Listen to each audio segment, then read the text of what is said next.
9 of the 56 men who signed the Declaration of Independence were members of a mysterious brotherhood, one that was behind almost every major event in our nation's history, the Freemasons. And beneath the streets of two of America's oldest cities lie the keys to understanding the Freemasons' power and influence on the birth of this great nation. Wow. From a Masonic water world few know exists. My foot is literally stuck in the... This is not on the tour. This is the crypt. To a maze of tombs and escape tunnels buried under Boston. Even a forgotten death row military prison in Philadelphia, seen on TV for the first time. Oh my God, this is so cool. W.H. Howe, he is the prisoner who was actually executed at the gallows outside. Yeah. Oh man. The symbols of Freemasonry can be found everywhere around Boston and Philadelphia. But the truth behind this brotherhood can only be found underground. Yeah, there we go. We're peeling back the layers of time on Cities of the Underworld. Freemason Underground.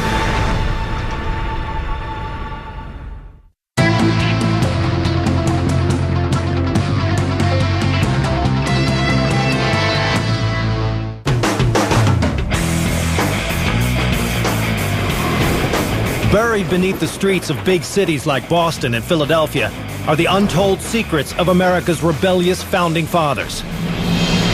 Secrets that helped topple an empire and build a nation. For over 200 years, they've been built on top of and forgotten.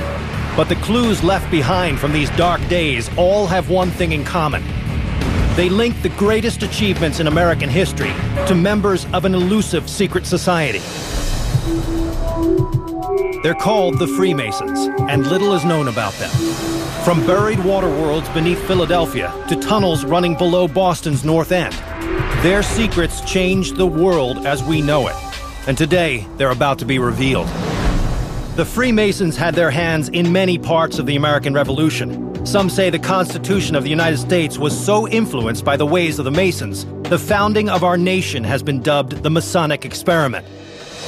The actual origins of the Freemasons are shrouded in mystery, but we do know that in the Middle Ages they were an exclusive group of master artisans who passed on their craft, or building skills, to fellow Masons accepted into their group.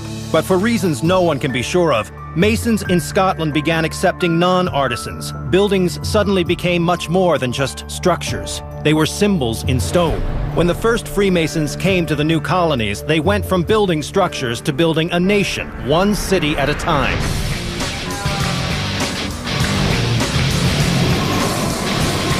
One of the most famous Masons was Paul Revere. Revere and many of Boston's other citizens refused to be ruled by the British and were the spark that lit the fires of revolution. In April 1775, tensions between the British Empire and the American colonies had grown to a fever pitch. American patriots operated secretly among British troops by using the narrow streets and subterranean tunnels right here in Boston's North End. But when they got wind the British were coming, they had to rely on the sacred loyalty of an ancient brotherhood. The Freemasons gave new meaning to the idea of the underworld. Membership allowed revolutionaries to operate underground, even while carrying out military actions high above the city. Before I went down, I had to go up, to the very spot the Masons made famous. Soaring 191 feet above Boston, the steeple of Old North Church was the highest point in the city. It gave the conspiring Masons a commanding and strategic view. Reverend Ayers. Good morning. Welcome to the Old North Church. Thank you. Thanks for meeting The Old me. North Vicar, Reverend Stephen Ayers, gave me special access to the spot the Masons' plan was put to action. Follow me up to the bell-ringing chamber. At about 10 o'clock on April 18th, 1775, Freemason Robert Newman, the church caretaker, climbed these stairs and lit 2 lanterns, signaling that the British were headed for the colonists' weapons depot in Concord, while Paul Revere was on his way to Lexington to warn John Hancock and Samuel Adams. Here we are at the top. Oh, yeah.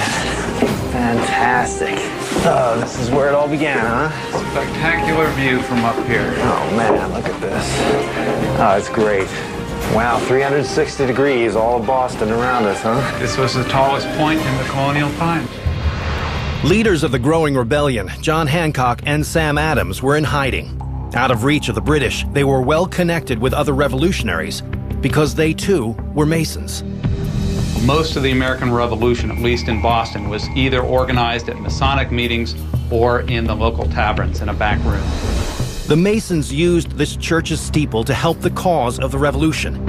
But the church also has a subterranean story to tell, and Reverend Ayres was going to take me to it.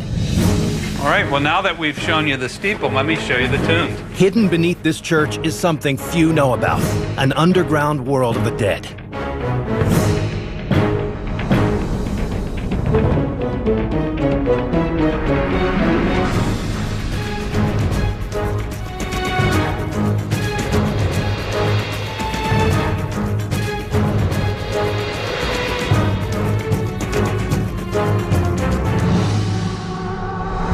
As we come into the old tombs, note the sign, watch thy head. There are lots of pipes in here. Wow. Yeah, okay. So this is the crypt. This is the crypt. In less than 40 tombs, there have been 1,100 bodies, from wealthy admirals to the working class. Some of the dead in this crypt were even killed during the Revolutionary War in the Battle of Bunker Hill. So patriots, members of the King's Army, and Freemasons may have been buried side by side. The crypt is large, but even so, there were times when these tombs would be so packed with dead bodies, it was unbearable down here. It's not the most sanitary form of burial.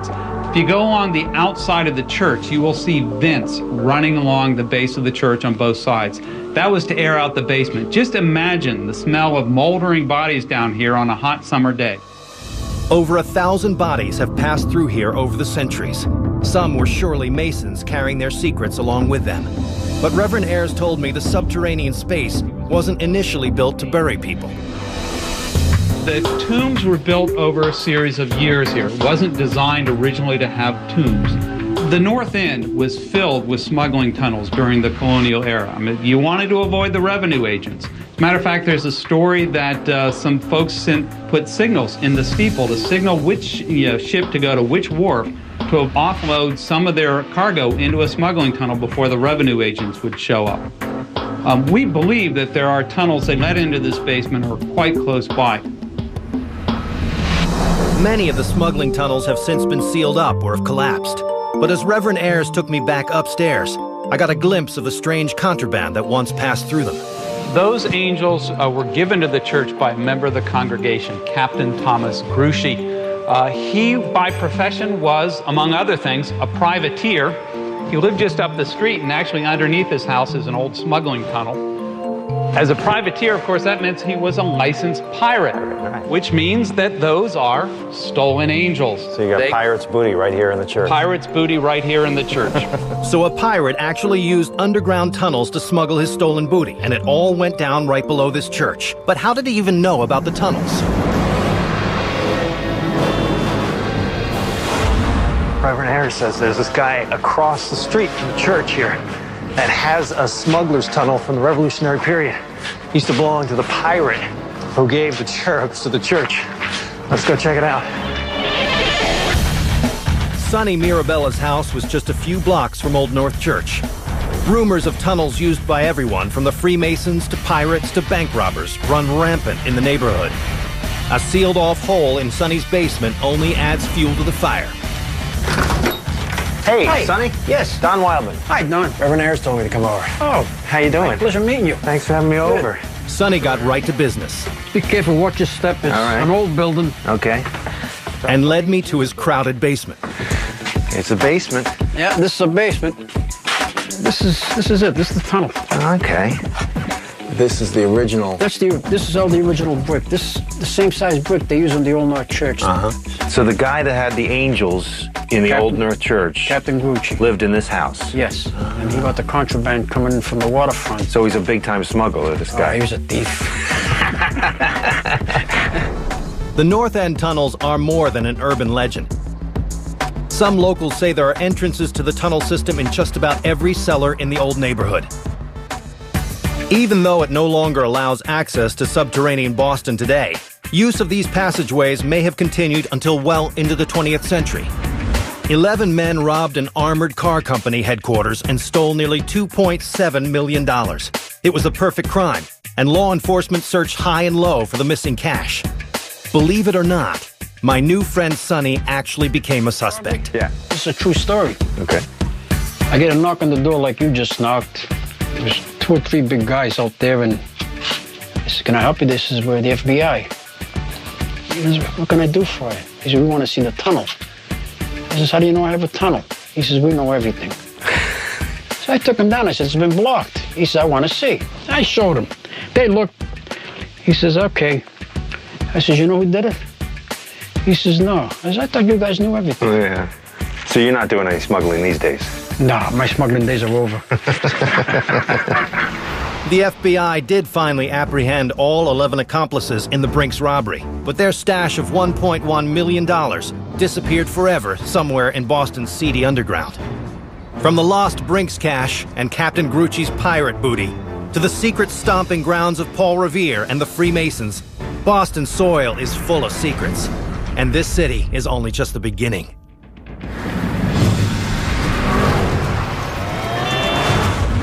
Up next, Masons leave their mark beneath the fort that saved America. Oh my God! Watch your step. And I was one of the first to enter this site in over 130 years. Here we go. And later, Masons steal a page from the Romans in the city of brotherly love. All 7 Ringling brothers were Freemasons. These circus showmen were members of Baraboo Lodge number 34 in Baraboo, Wisconsin.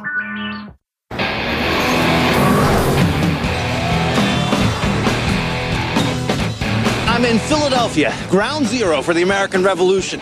Since the beginning, this country was built by rebels, misfits, members of secret societies like the Freemasons. So how did this ragtag group of patriots defeat the world's most powerful empire? Well, there's only one place you can still find the answers: the Underworld. But before I went underground, I was granted an interview with Ronald A. Ongst, who holds the same title as Ben Franklin once did, Grand Master. Grandmaster. Good to see you. How you doing? Welcome. Thank you for having me. Oh, my pleasure to have you here. Incredible building. The temple itself is an amazing structure, one of Philadelphia's most iconic buildings, and is covered with Masonic symbols.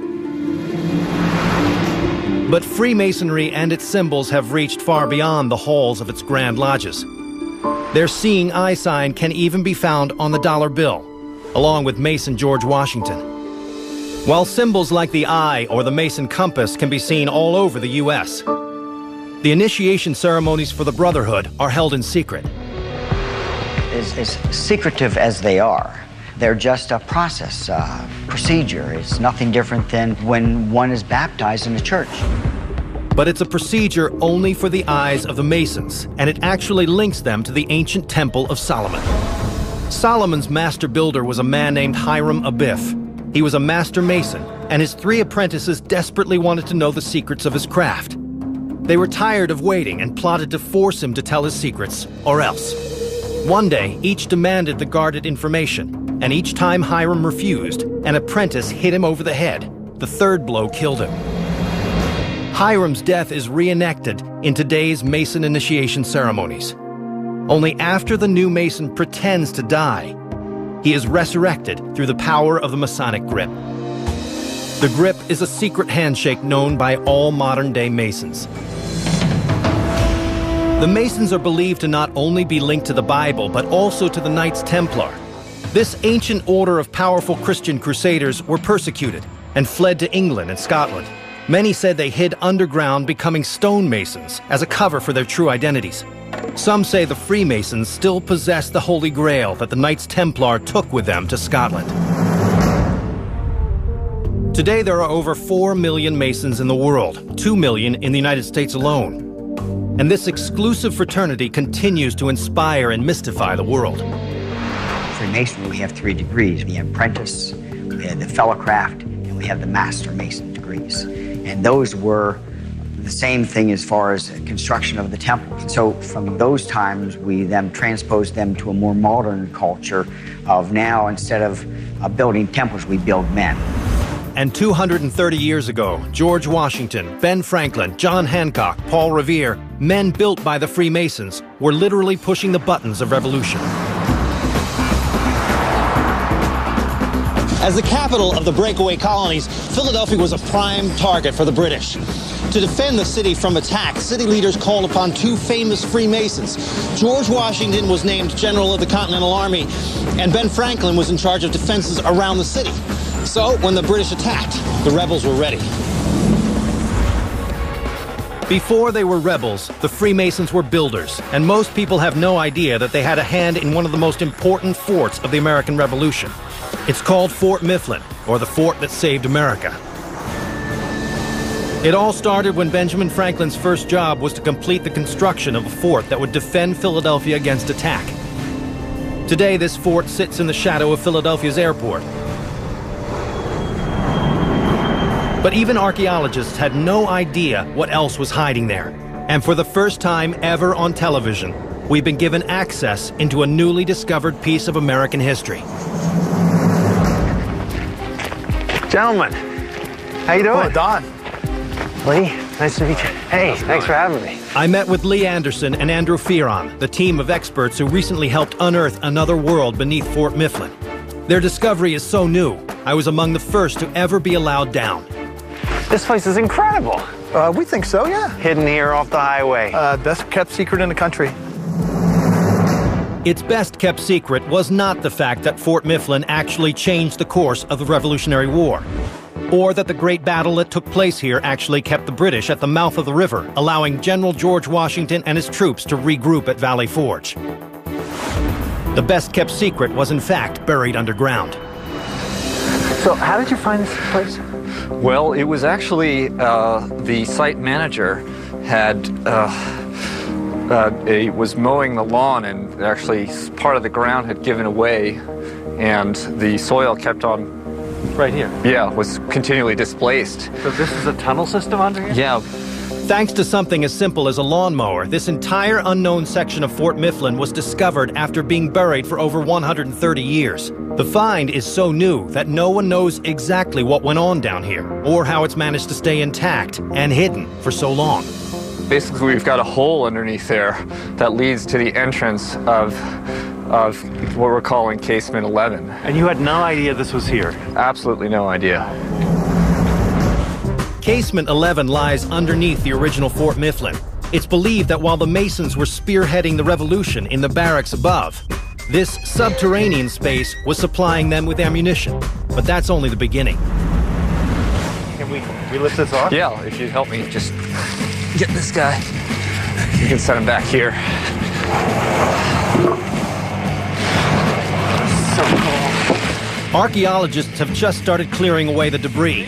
Oh my God, Watch look your at that. step. But if they keep digging, Casement 11 could link up with an entire underworld of storage that provided munitions to the barracks nearly 15 feet above. But this was much more than an underground storage depot. Later, it was actually converted into a prison for America's hardcore criminals and POWs during the Civil War.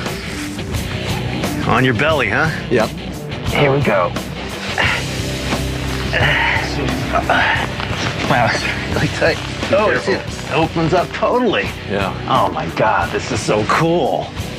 The discovery is so new, no one can be absolutely sure what this room was used for. But here's how they think it got buried. The prison is thought to be part of the original fort design from 1771. There are 5 subterranean rooms, all supported by brick arched ceilings. These rooms were initially used for munitions storage. Later, gun mounts were built above the room to defend against enemy threats from the river. And during the Civil War, these munitions rooms were turned into a prison. But once the war was over, the entrance was filled in over time, and the prison was forgotten. So we'll just walk through here and just be careful and mindful of the inscriptions off to the right. Okay. The inscriptions were from prisoners who served time down here. Incredibly, they've been left untouched since the late 1860s, until now. Unbelievable. What are these inscriptions? Oh, I see right here. So you can see these were some of them prisoners. Oh, they're like graffiti. Bernard, yeah. But we can see here, Bernard, Devon, Company, 81st Cavalry. And what would you think was the age of this? Well, some of them are dated, so I think the one up here, for instance, is dated 1864. And we've got Henry Bradley, July 1864, and some other ones down there. We are among the few that have seen this writing since the Civil War. You've got it. Wow, that's amazing. But there's more. One particular inscription tells of the bleak existence of the men who were imprisoned here. Wait, hold on. You've got to see this inscription here. Oh my God, it's so clear. Yeah. Shun this place, O man, whomsoever thou art. To be good is to be happy. Well, he'd learned his lesson, apparently. Yeah. Look at this. It's like a movie prop. Yeah. It's in perfect condition. And remember, this wood hasn't seen the daylight, so it never faded, exactly. Yeah. It's been in a little time capsule. This is pretty advanced woven metal for this time, isn't it? Yeah, it's you didn't go absolutely... to Home Depot and get your screening. No. Jeez, it's amazing. So nearly a century after Master Mason Benjamin Franklin helped finish this fort during the Revolutionary War, it was used as a prison during the Civil War. Deserters, POWs, and murderers. For some, this was death row. So we can now enter what we think is William Howe's cell. William Howe was no ordinary prisoner. He was a Union soldier during the Civil War, a hero who rallied the troops and proudly carried his flag at the Battle of Fredericksburg. Despite his efforts, they lost the battle, and Howe and 1,000 other soldiers became disillusioned and deserted. Desertion was a major problem during the end of the Civil War, and the Army had to do something about it. They used Howe as an example, and after 3 weeks in captivity here beneath Fort Mifflin, they hung him in the prison yard just above. He was the only prisoner executed at Fort Mifflin during the entire Civil War. Ironically, exactly 142 years to the day after his ceremonial hanging, Howe's subterranean prison was discovered beneath the ground. We know that William Howe signed his name up here. Another excellent job of penmanship. W.H. Howe. He is the prisoner who was actually executed Yes. at the gallows outside. Yeah. Oh, man. Whew. That is heavy. It is. Buried beneath a freshly mowed lawn, Andrew and Lee had stumbled upon the actual foundations of the Freemasons' indestructible fort. It was just a small clue into the beginnings of this secret society, a society that both literally and figuratively helped to build our nation.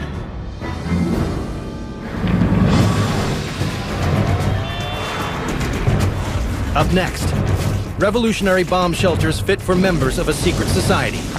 Wow, this is amazing. And later, a new subterranean revolution beneath this Masonic meeting place.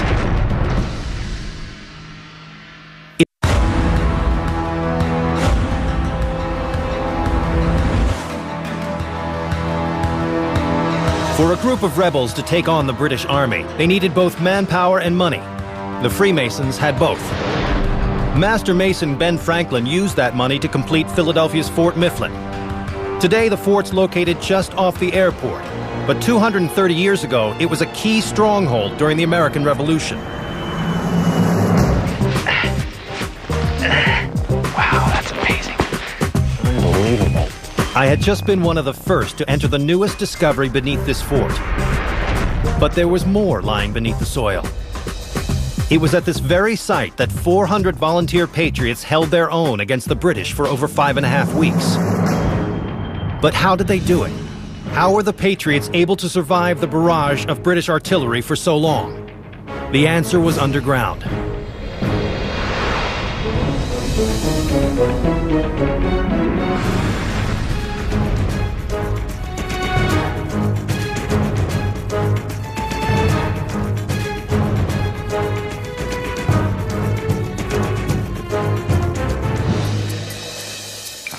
Wow. This is the largest of 6 in here.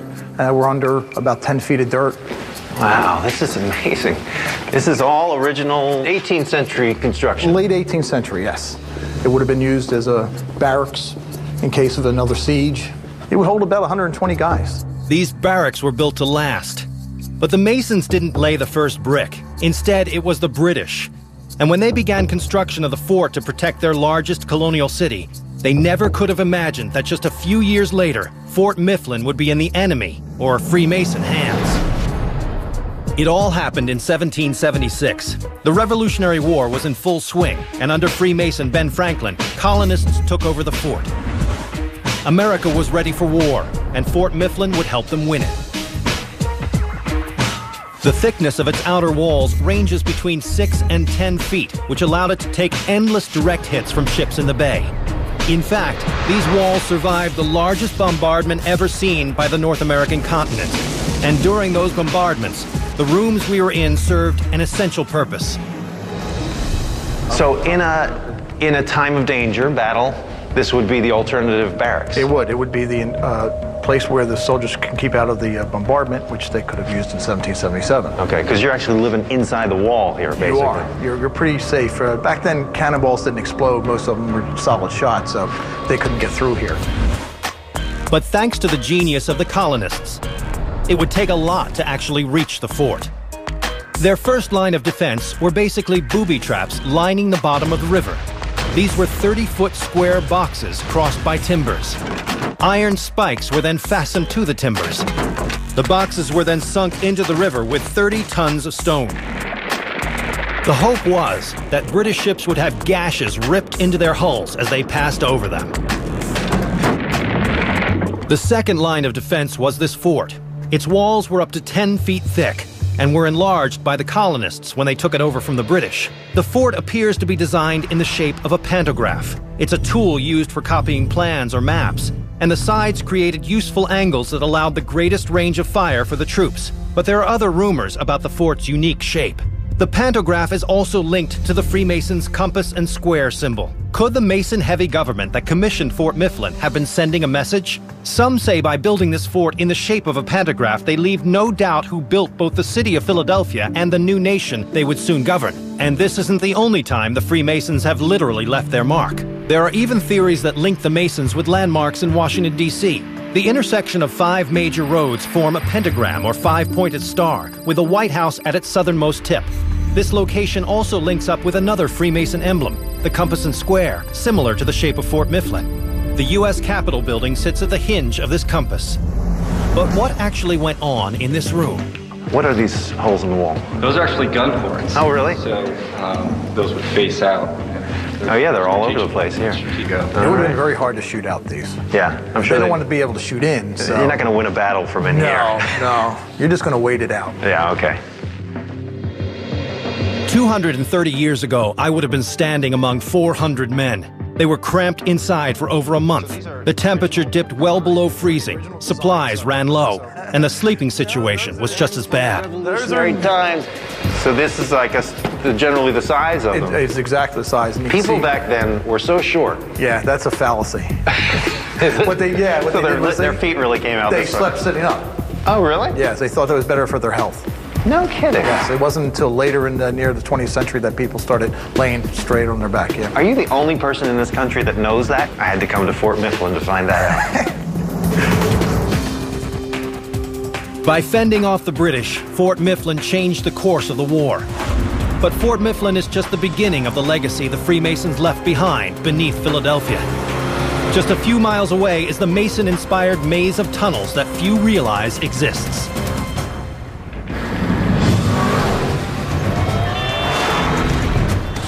Up next, the hidden foundation of one of our nation's first capitals. Hello!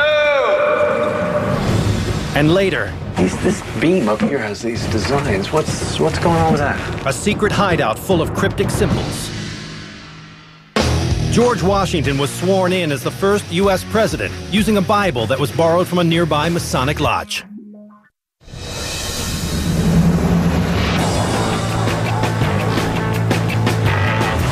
In the late 18th century, Philadelphia was booming. It was the largest city in the country and in desperate need of a clean source of fresh water. The solution city planners came up with was an engineering marvel. No city in the world had developed a water system like this since ancient Rome.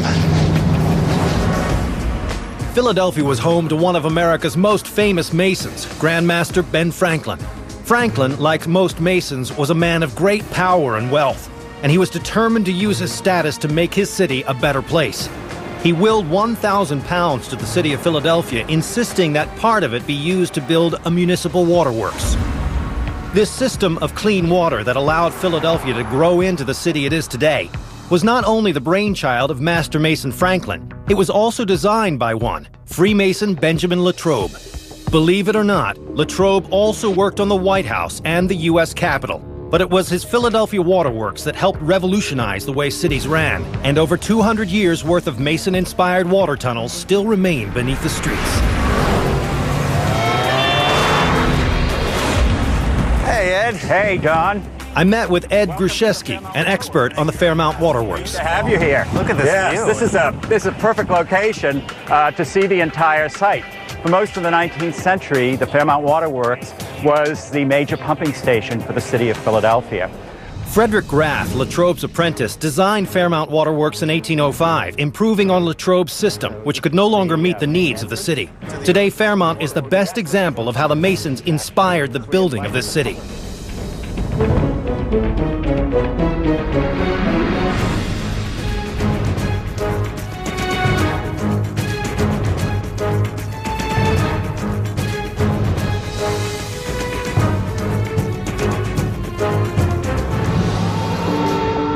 Ed took me through the guts of the building, where until 98 years ago, Philadelphia still got its water supply. It was like a time capsule dating back almost 200 years. But that's not all. This system was way ahead of its time, and its remains are still here. In the building we're going into, when it was completed, it had 3 huge turbines operating pumps that pumped water up to the reservoir. Deep beneath the engine house, the 3,000-foot-long tunnel was a part of the original waterworks, and I got special access. I'm gonna go down and check out these tunnels. Delivered the water to Philadelphia in the old times. Hey, you're going to need this, John. Yeah. Gets dark down there, huh? It is, indeed, yeah. So this is where the water was coming in 1851. This is an actual 1851 brick floor.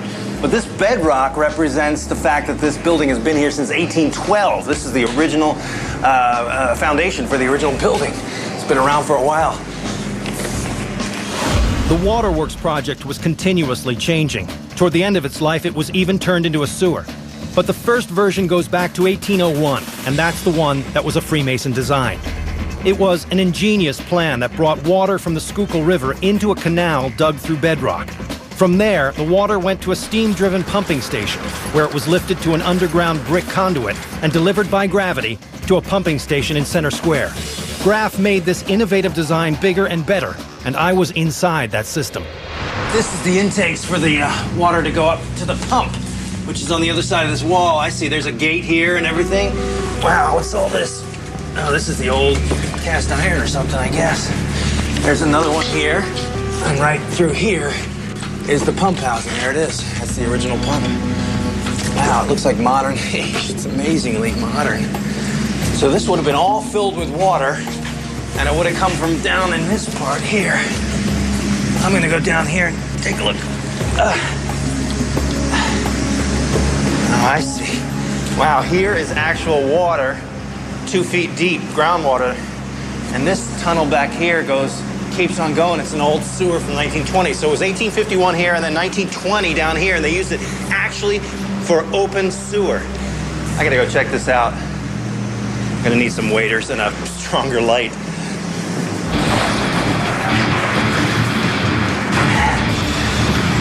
Yeah, there we go. Okay. All right, well, this is the fun part of my job. I have no idea how deep that silt is. Oh, yeah, it's nice and solid. Let me see. Oh, this is so cool. So you can see, this is the 19th century right here, this stonework, and that as well, that brickwork. This is the original flume tunnel that used to bring the water right in. Now this has been a totally refitted tunnel, and you can see the original water gate right there. But new work, this poured concrete coming from the 1920s when it was changed into a sewer. But I have no idea what's back here. Yeah, here we go. This is all groundwater. This is no longer a flowing tunnel. Hello! Wow, the silt is like a foot deep underneath of this. Very soft, clay-like. My foot is literally stuck in the... So, this is not on the tour. I was nearly 20 feet beneath the streets, inside the waterworks that made this city possible, and the people above me had no idea. It ain't pretty. Ooh, it's really stuck. You can see the housing for the whole turbine. It's huge. And this would have been where this turbine and the blades would have come right down here, and the water would have rushed through here, turning these blades. In the end, over 5.3 million gallons of water were pumped through here each day, compared to the 7,500 gallons from the original Mason design. And this is just the end of the tunnel that they sealed off with railroad ties, it looks like. Someone had sealed up this old tunnel, but beyond this, it snakes for miles underneath the homes, businesses, and streets of modern Philly. The waterworks closed down for good in 1909, but these very tunnels remain, a glimpse into the foundations of our nation. But Philadelphia and Boston aren't the only American cities that were literally built by the famous secret society. Beneath the streets of a sleepy New England town are clues from the Freemasons' most secretive and deadly days.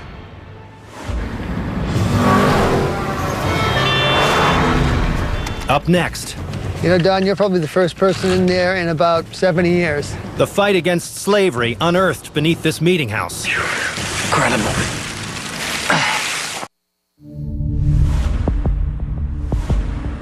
The Freemasons have played their part in fighting for America's independence and in shaping the cities that emerged. They have been linked to everything, from the Knights Templar to the Revolutionary War, but that's just the beginning. Just outside of Boston, another stunning piece to the Freemason puzzle has been discovered, inside an ordinary house. This time, it's a possible link to the Underground Railroad.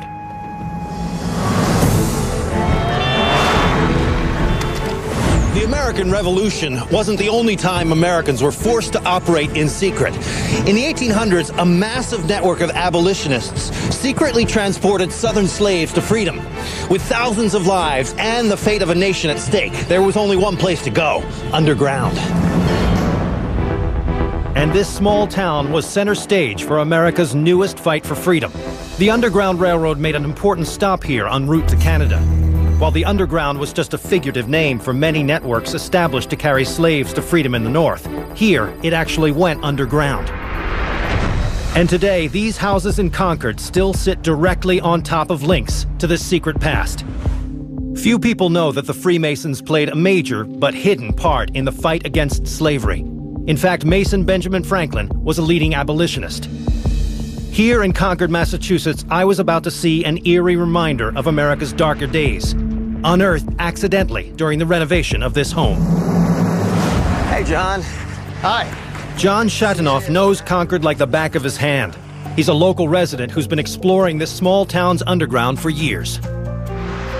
In 1922, when some restoration work was done on this building, they had removed a section of wall and a section to get to a chimney, and they found this room that was hidden. And research revealed that it was, in fact, used on the Underground Railroad. Oh, let's take a look, huh? Okay.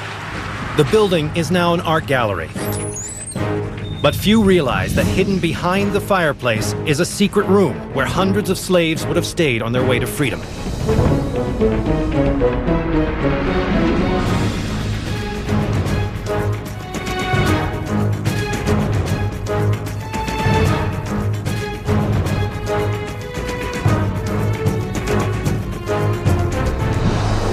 Wow, look how small it is.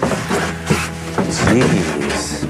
Amazingly, this room concealed within the walls of this former home is only 3 foot by 6 foot and doesn't have much headroom. There are no windows, and it's cold. In this little space, they would have come up and stayed for the evening or whatever before they were moved on to the next station in the railroad. Typically what would happen in the middle of the night, perhaps, someone would come along with a wagon, pick up who was ever being hidden here, and they would move west toward West Fitchburg, where they would bring them to a train that would head north to Canada. The fact that this secret space was uncovered at all is incredible. But it's those who met in the house that have opened up a Pandora's box. This beam up here has these designs. What's going on with that? Well, this beam was uncovered during restoration work up on the 3rd floor. The designs on here, they suspect, have some connections to the history of the Masons in Concord. The designs on this beam are believed to be the work of the Masons, but exactly what the carvings mean is still a mystery. Does this Mason-carved beam prove the Freemasons built this subterranean escape route? We know that in 1802 this house was in fact a meeting place for the Masons, but skeptics warn that the cryptically carved beam could just be coincidental and could have been used to build the room after the Masons left here. But one thing is for sure. The Freemasons, specifically the African-American lodges called the Prince Hall Lodges, were heavily involved in the Underground Railroad. The Prince Hall Lodges would have been ideal stops along a slave's escape to freedom. They had secret hiding spots, but most importantly, they were already a secret society and had the perfect clandestine infrastructure to pull off such a dangerous operation. And just like the Freemasons used symbols to communicate during the Revolution, stops along the Underground Railroad actually had a secret system of codes used to help people identify safe houses. If there was a quilt stitched with a house with smoke coming out of its chimney hanging on a clothesline, that meant that house was a safe house. A white ring of bricks around the top of a house's chimney meant the same. And various geometric patterns stitched into displayed quilts helped guide slaves to freedom and into rooms like the one I was standing in. But how did slaves actually get into this hiding place? Some say these hidden rooms were connected by underground tunnel systems. The access to this room was through a cave that came into the house. Below our feet. It would be below us. And the entrance to that cave is out in the ridge out back. But that's not the half of it. A ridge of caves just a few feet away from these homes dates back to the 17th century. The caves were initially built as separate storage areas for each house. But during the abolitionist era, some speculate that they were in fact connected and used to help the slaves move to their freedom. These connections proved to be the perfect hideouts for slaves on the Underground Railroad. Oh my God, look at that. Now, this is the only remaining opening in the ridge that we know of at this time. Wow, it's really a tight space. I'm gonna take a look down there. Wow, it's really, really small. You know, Don, you're probably the first person in there in about 70 years. From this small cave, escaping slaves would crawl through an underground tunnel across the backyard, under the house, and finally to the hidden room by the chimney. There, they might get a meal, or they may not. Racism persisted even among those dedicated to eradicating slavery. Then, after a few hours, it's through the tunnel and out the cave again. But logistics aside, there was a real human aspect that was hard to ignore. There's all of about, I don't know, 3 feet of space. It is amazing and poignant to think of scared people being brought here in the night and asked to keep quiet or else. Stashed in here until they can be secreted away to another room where they're also kept quiet and fed until they're moved on. It's amazing and dehumanizing, but that's how it was done. Incredible. The Underground Railroad carried over 50,000 slaves to their freedom in Canada. Later, many former slaves returned home, finally citizens in the land of the free. Few are aware of the role the Masons played in this chapter of American history. Today, the Freemasons continue their legacy of silence, one that has lasted for centuries. It's hard to calculate just how much the secret society of the Freemasons changed the world we live in. And as residents of Boston, Philadelphia, and Concord walk the streets of the cities the Masons helped to build, they have no idea how close they come to clues hidden all around them, clues that lie both above ground and below.